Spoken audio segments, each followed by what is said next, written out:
Meu nome é Bruna Siqueira, eu sou mentora do método MDU. Hoje eu vivo 100% da internet. Já tenho mais de 40 mil alunos. Os meus alunos vendem qualquer produto pela internet, atuando de onde estiver. E você também pode aprender como. Políticos eram melhores, a formação da elite política brasileira, isso explica o rápido crescimento econômico, porque você tinha políticos, homens públicos, na maior parte, que entendiam o que estava acontecendo, né? E que tinham boa formação e entendimento do que estava ocorrendo no mundo. Porque tem que lembrar que nós não estamos fora do mundo, né? A gente tem a mania de olhar para o próprio umbigo. E ousadia, né? Quando eu citei o caso do JK, do Juscelino Kubitschek, você imagina essa questão da capital, porque essa questão da mudança da capital está em todas as constituições da República desde 1891, que é a primeira. Era mudar a capital do Rio para o interior. E por que mudar para o interior? Era pra fugir da população. Não. Essa é uma lenda, viu, que criaram. Na verdade... Não faz sentido. Na verdade, era a questão seguinte. Primeiro, em termos estratégicos, militares, era um problema você ter a capital à beira-mar, né? Então, Madrid não é à beira-mar, você vai pegando várias tal, né? De capitais importantes, não era Londres, etc. O ataque marítimo foi Paris, para a capital, né? Claro, então havia essa questão, mas havia uma questão da interiorização do desenvolvimento. Era ocupar o oeste, que era, né, se você for pegar, um dos meus livros foi sobre o estado de São Paulo, no final do século XIX, o mapa de São Paulo chegava até Bauru. De Bauru para frente era assim, sertão desconhecido. Ninguém sabia o que tinha.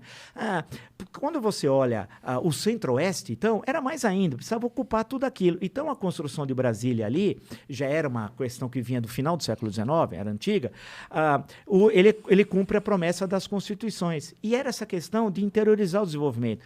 Dessa forma, você construiu estradas Belém Brasília, né? Fazia toda essa vinculação do litoral com o interior, levar o desenvolvimento econômico para o interior, ocupar o interior, que também tem a questão estratégica militar, que o Brasil tinha problemas em relação a essa ocupação, e a questão do progresso. O Brasil crescia para diabo.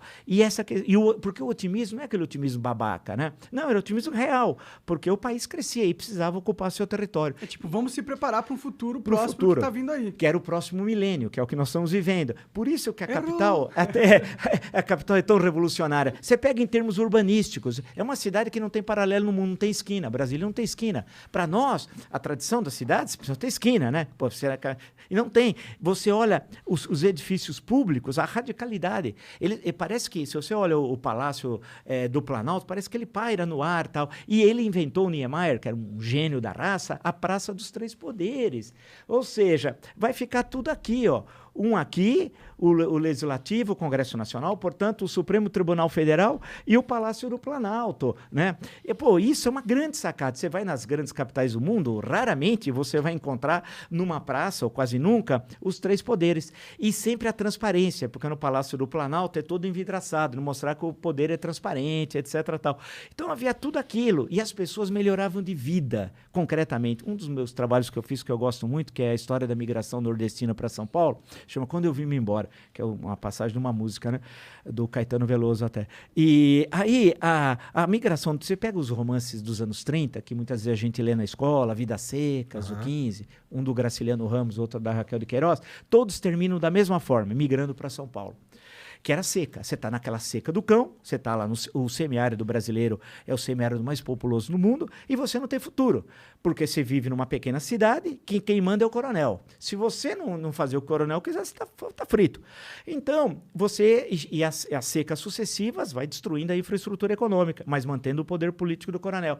Então, você tem, no final do Vidas Secas, por exemplo, você tem o deslocamento. Assim, a Vitória fala para o Fabiano, fala, aqui não dá, eu quero criar os 2 filhos, aqui chega, não dá mais, e vem a migração para o sul. O sul traduz por São Paulo. Então, essa migração, a partir de, especialmente 1945, mas já vem antes, até final dos anos 70, é o maior deslocamento populacional no mundo ocidental. Foi aqui, que ficou conhecido como Paus de Arara, porque na verdade, a maior parte veio por via ferroviária. Os Paus de Arara eram caminhões que a carroceria era adaptada e eles colocavam bancos, cobria, chegavam a colocar 100 pessoas. Você imagina uma loucura, é uma loucura. E em cima cobriam, colocava as malas na parte de cima, tal, que vinha um todo assim. E seja o que Deus quiser, saía do norte da Bahia, depende do lugar. Aí foi, nessa época, a Rio Bahia, em 1949, foi inaugurada a Rio Bahia, que era de terra. Tanto que os relatos de fotos, de personagens com quem eu conversei, pessoas que migraram, e são histórias de vida super bonitas, eles falaram, realmente, eles chegavam vermelhos, porque, aquela poeira, você passava 5, 6, 7, e quando o caminhão caminhão quebrava. E quando você não tinha mais dinheiro, e tinha cidades que se recusavam a alimentar os paus de arara. O cara queria comprar, não, aqui você não vai comprar, não. Não para, se transmite doenças, porque é toda uma discriminação em relação ao migrante. Eu lembro de um episódio de Montes Claros, em Minas Gerais, que isso, na época, eu vi isso na documentação. Aí o cara chega aqui em São Paulo, com a cara e com a coragem. Muitas vezes ele tem um parente, tem um papelzinho que o sujeito diz que mora na Moca, mas ele não tem a mínima ideia onde é a Moca, né? É um primo dele, que sempre teve um que veio primeiro, geralmente é assim. E aí ele vai em busca do cara. Ah, não é na Moca, ele foi para Osasco. Ele fala, pô, mas eu não sei. Achava o parente. Aí ele começava a trabalhar. E aí tem um fenômeno que eu acho fantástico, que o Brasil é um país maravilhoso. Na Inglaterra, a Revolução Industrial, os chamados cercamentos, quando você começa a cercar as propriedades rurais, a população é expulsa para as cidades. Aí vem a Revolução Industrial, especialmente no final do século XVIII, né, a primeira fase. Então você tem um deslocamento. Isso demora cerca de 2 séculos, esse deslocamento. Aqui no Brasil, o cara saía do Sertão Central, vou pegar aqui Xeramobim, que é uma cidade que eu conheço no Sertão Central do Ceará. O cara saía de lá, andava a pé não sei quantos, com a família, conseguia pegar um trem, descia, muitos vinham a maior parte por via ferroviária. Chegava aqui, com a cara e com a coragem, aqui no Brás, na hospedaria que tinha aqui hoje Estação Roosevelt, né? Chegava aí. Aí era anotado que ele era, o que ele ia fazer? Profissão, não tinha nenhuma. Claro, o cara estava chegando, o cara era um sertanejo, mas ele tinha um primo que morava em Osasco, trabalhava numa fábrica. O que ele ia fazer? E o Brasil crescia muito, tinha uma forte indústria. Ele ia procurar o primo falava, vou tentar ver se eu arrumo um trabalho para você na fábrica. Arrumava. 2 dias depois. Aí você tinha aquelas máquinas, que não eram, evidentemente, tão sofisticadas à época. O primo, que trabalhava na máquina, lá ensinava para ele. Em 3, 4 dias, ele sacou como era a máquina. Uma semana depois, a produtividade dele era quase igual ao do primo. Então, ele dava um salto em 2 semanas, saindo de Quixeramobim, chegando a Osasco, o que na Inglaterra demorou 2 séculos.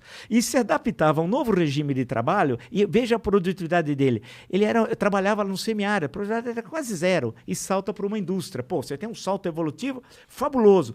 E aqui, naquela época, era exigido 2 documentos. Carteira do trabalho, senão a polícia falava TG preso. Precisava ter a carteira de trabalho, senão era vagabundagem. TG preso, era o famoso TG preso. Precisava mostrar a carteira. E outro documento de eleitor.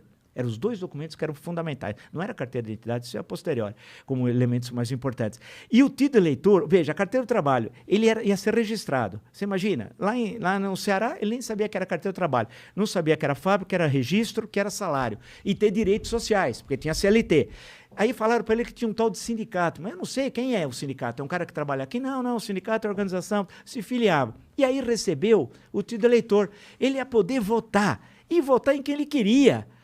Porque lá em Quixeramobim ele votava no que o coronel mandava. Falava, olha, você tem de votar. Aqui, daí que tem os fenômenos Jânio e Adhemar em São Paulo, Jânio Quadros e Adhemar de Barros, que são lideranças populistas e muito dinâmicas no campo econômico. Aí ele passa a votar em quem ele quer. Pô, isso é uma tremenda revolução política, uma revolução econômica e uma revolução de vida. Porque ao chegar aqui, o que ele quer? Educar os filhos. Aí há muita demanda pelo ensino público e tal. E o que vai ocorrer? Ele, aqui em São Paulo, vai viver melhor do que o pai dele, que ficou lá em Quixeramobim. E o filho, que vai entrar na escola, vai viver melhor que o pai aqui. Então, você tem essa progressão no interior das próprias famílias. Então, o progresso está concreto. Toda a zona leste de São Paulo é mais ou menos ocupada nesse período, até São Miguel Paulista, porque tinha algumas fábricas que eram referências aqui em São Miguel Paulista, por exemplo, e que as pessoas, a Nitroquímica, tal, tinha uma série de empresas que as pessoas vinham. E tanto que São Miguel, uma época, ia chamar São Miguel dos Nordestinos, teve até um plebiscito, mas depois acabou ficando só como São Miguel tal. Na Zona Sul de São Paulo, idem também, a forte presença nordestina. E aí você tem, e no ABC, o Lula é produto desse processo histórico, né? São Bernardo, São Caetano, Santo André, e a região metropolitana, e mesmo o interior de São Paulo, que recebe muitos imigrantes. Muitas cidades têm até nome de cidades baianas, por isso que elas passam a receber depois o nome Paulista, porque era idêntico ao nome que tinha na Bahia. Entendi. E não pode ter 2 cidades com o mesmo nome. Então, então você tem aquele crescimento. Então, o país dava tudo certo. No futebol, campeão do mundo em 58 na Suécia. Quem diria, né? Uma seleção que estava um quebra-pau aqui em 57, 58, sobre quem seria o técnico. Tanto que é bom lembrar que Pelé e Garrincha não estão nem no primeiro nem no segundo jogo, né? O Zito, que entra depois, as pessoas falam, como um carinha que tem 17 anos vai entrar como titular da seleção brasileira? E o Garrincha e tal. Pô, e aí foi tudo. Foi o jogo contra a União Soviética, 2-0. O Brasil campeão do mundo. Aquilo teve um significado para nós, e o Nelson Rodrigues é o nosso maior intérprete, porque o futebol para o Nelson Rodrigues é pretexto para explicar o Brasil. E aí vem a literatura, é aquela coisa maravilhosa, fantástica do texto. Aí, o Nelson Brasil... Rodrigues era tricolor, não era? Tricolor, fluminense fanático e tal, né? Uma figura. Que recado você dá aos jovens? Envelheçam. E ele até hoje, eu estava lendo aí outro dia, um dia desse no YouTube, que eu estava me recordando, só um parênteses, um jogo Brasil-Inglaterra, 2-1, despedida do Gilmar, grande goleiro, foi goleiro do Santos, do Corinthians, bicampeão mundial, Gilmar dos Santos Neves. Tanto muita gente chama Gilmar hoje, nessa idade de 60, 65, por causa do Gilmar, né? Gilmar goleiro.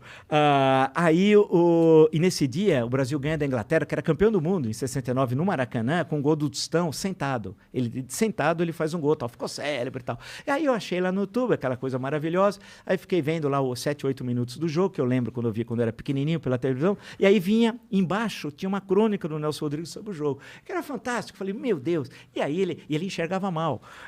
Então, grande parte do que ele fala do jogo é construção. Ele é o nosso grande autor de teatro, ele mudou a história do teatro com o Vestido de Noiva, que é de 43, as grandes interpretações e tal. E o Nelson Rodrigues, quando olha 58, fala, porra, é isso. Aí que fico repetindo, encher o saco, ficar toda hora falando, o complexo de vira-lata. Essa expressão é dele, de 1958, né? É do Nelson Rodrigues. Então, e o país, você vê, dava certo nos esportes, dava certo na literatura, os grandes artistas de Hollywood, tal, vinham ao Brasil. São Paulo, em 54, fez 400 anos. Né? São Paulo é uma cidade muito nova, até final do século XIX não era nada, São Paulo era nada, tanto que você achar edifício histórico em São Paulo é coisa mais rara, você pode pegar uma lupa, vai procurar, dá para encontrar, acho que sobra numa mão os edifícios coloniais, porque o pátio do colégio, aquela igreja é tudo falso, aquela invenção, né? Então é uma cidade do finalzinho ali, 1890, 1900, portanto tem 100 e poucos anos, tanto que em 1900 é tão nova São Paulo que a língua mais falada aqui não era o português, era o italiano e o espanhol. Caralho! Né? Era uma porque, era só imigrantes. E essa região, especialmente, a Zona Leste toda, tinha uma presença muito grande de imigrantes. Então, o Brasil é um país novo. Então, havia aquele otimismo do crescimento. E em 1930, a Revolução foi fundamental para o Brasil. Por isso que as eleições são em outubro, por causa da Revolução de 30, que começou dia 3 de outubro.